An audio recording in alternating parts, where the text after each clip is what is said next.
আমরা 9 নাম্বারের সলিউশনে চলে এসেছি। তো 9 নাম্বারে দেখতে পাচ্ছি এখানে রয়েছে I am still your friend, I hardly think of deceiving you. এখানে হার্ডলি ওয়ার্ডটা যেটা আছে এটা নেগেটিভ। নেগেটিভ হয় আমাদের অ্যাফার্মেটিভ ট্যাগ প্রয়োজন। তো অ্যাফার্মেটিভ ট্যাগ এখানে থিঙ্ক ভার্বটি প্রেজেন্ট টেন্সে থাকায় ডু নিব আমরা। সো আনসার হবে ডু আই। ডু এ নাম্বারে ডু আই। বি নাম্বারে নেভার বিলিভ হোয়াট আদার্স সে। এটি একটি imperative sentence. Imperative sentence, never ওয়ার্ডটা নেগেটিভ, তাহলে আমরা অ্যাফার্মেটিভ ট্যাগ দিব। উইল ইউ, আমরা জানি যে ইম্পারেটিভ সেন্টেন্সে কমন হলো উইল ইউ বা উন্ট ইউ, এই দুটার মধ্যে সিলেক্ট করতে হয়। তো আমরা অ্যাফার্মেটিভ যেটা উইল ইউ সেটাই সিলেক্ট করলাম। নাম্বার সি তে আই উইল ইভেন রিস্ক। এখানে আই উইল আছে, এখান থেকে ট্যাগ কোশ্চেন হবে won't I. Won't I even risk my life if you fall in any danger. Won't I even risk my life if you fall in any danger? Number D তে who cares about you. Who cares, আমরা লিখবো nobody cares. এটার assertive version করে তারপরে tag question করব। তো আহ, আমরা জানি যে ইন্টারোগেটিভ সেন্টেন্সে হু প্লাস অ্যাফার্মেটিভ বসে যদি আমার মূল সেন্টেন্সটি এভরিবডি, অল অথবা এভরিওয়ান প্লাস নেগেটিভ থাকে। তো এটাকে ধরে নেই যে everybody plus negative, everybody do not care. So বা ডাজ নট কেয়ার, সেটার জন্য ট্যাগ কোয়েশ্চেন ডু দে। আবার নো বডি থাকলেও নো বডির পরিবর্তে হু বসে ইন্টারোগেটিভে। তো এটার অ্যাসার্টিভ করলেও সেই নো বডি আসে, তাহলে আনসার হয় নো বডি কেয়ারস এর ট্যাগ কোয়েশ্চেনটা। নো বডি কেয়ারস এর ট্যাগ কোয়েশ্চেন ডু দে। তো আমরা যে দিক থেকেই যাই না কেন, এটার অ্যাসার্টিভ বানাই যে দিক থেকেই, সে সব দিক থেকে এটার আনসার হয় হু কেয়ারস। এর ট্যাগ কোয়েশ্চেন হবে do they. Number E number nothing comes. Nothing এর জন্য প্রোনাউন হবে ইট, এটি নেগেটিভ তাই অ্যাফার্মেটিভ ট্যাগ হবে।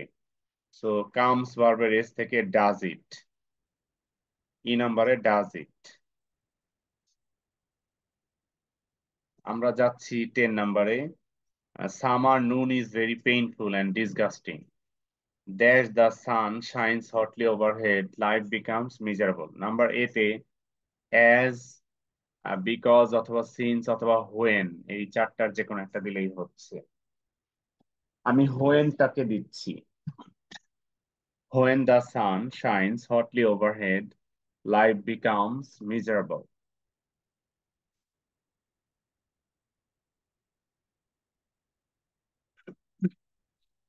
So, the sufferings of the people know no bounds. Dash the electricity goes off. Number B তে আবারও when দেওয়া যায় অথবা if দেওয়া যায়। তো আমি if টাকে দিচ্ছি B তে।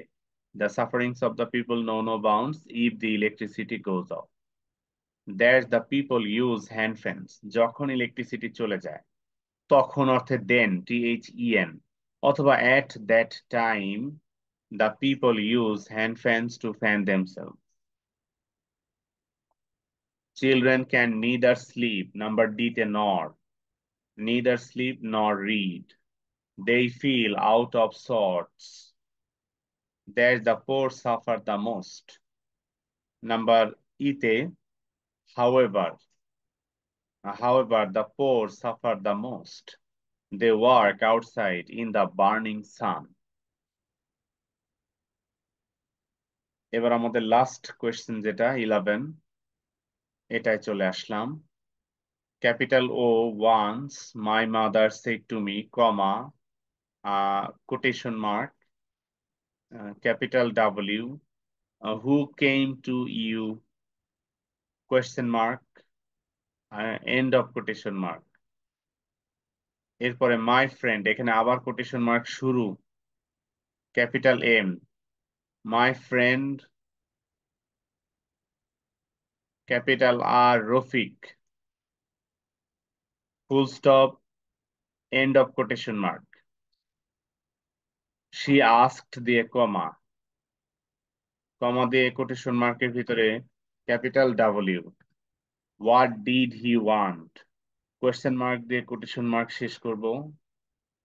ক্যাপিটাল আই সেইড দিয়ে কমা দিয়ে আবার কোটেশন মার্ক শুরু করব। His mother is ill, full stop. Capital H, he needs some money, full stop. Capital I, have given him 500 টাকা, full stop, it is end of quotation mark. Capital M, my mother said, comma, quotation mark, capital N, nice. Nice দিয়ে full stop দিয়ে end of quotation mark. এই হলো আমাদের 11 number solution. তো আজকে আমরা model question সলিউশনটা শেষ করতে পারলাম। এখন তোমাদের কোনো অবজারভেশন থাকলে সেগুলোর এখন উত্তর দেওয়ার চেষ্টা করব। তালহা 9 এর ডি নাম্বার জানতে চেয়েছে। 9 এর ডি নাম্বার, এটা আছে হলো interrogative sentence, who cares about you.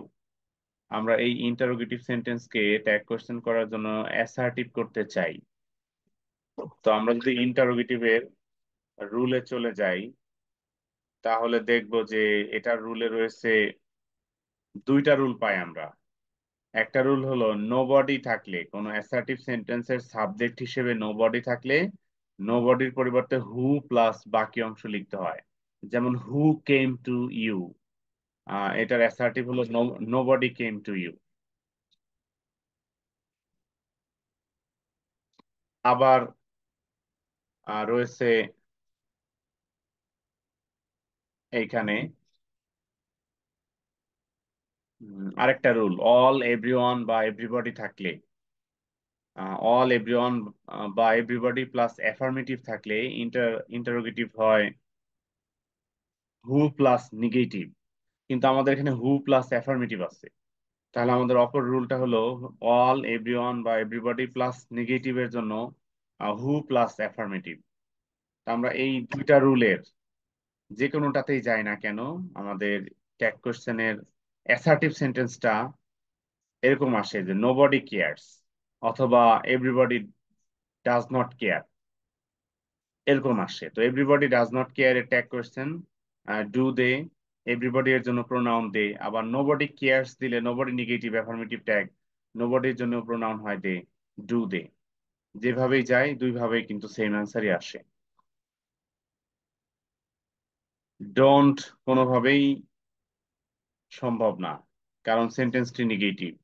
যদিও ইন্টারোগেটিভে আমরা নেগেটিভটা দেখতে পাচ্ছি না, কিন্তু অ্যাসার্টিভ করলে নেগেটিভটা বোঝা যায়।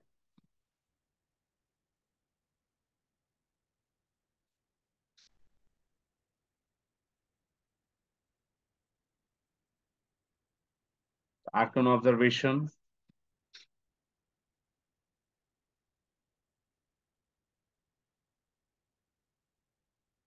ডাজন্ট তো প্রশ্নই ওঠে না 9 এর ডিতে।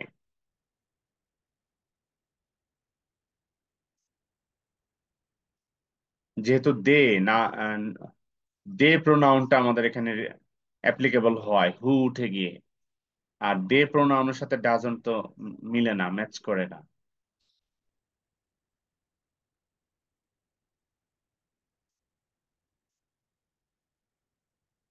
ওকে, তো আর কোনো অবজারভেশন না থাকলে আজকের ক্লাসটি আমরা এখানে শেষ করব।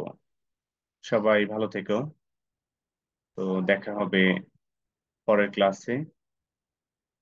আল্লাহ হাফেজ। আমি হোমওয়ার্ক ইনশাল্লাহ আজকে দিনের মধ্যে দেওয়ার চেষ্টা করব। পরের মডেল কোশ্চেনটা, এটার নামটা তো দেখতেই পাচ্ছি, Motijheel government girls high school, ওইটা দেবো হোমওয়ার্ক।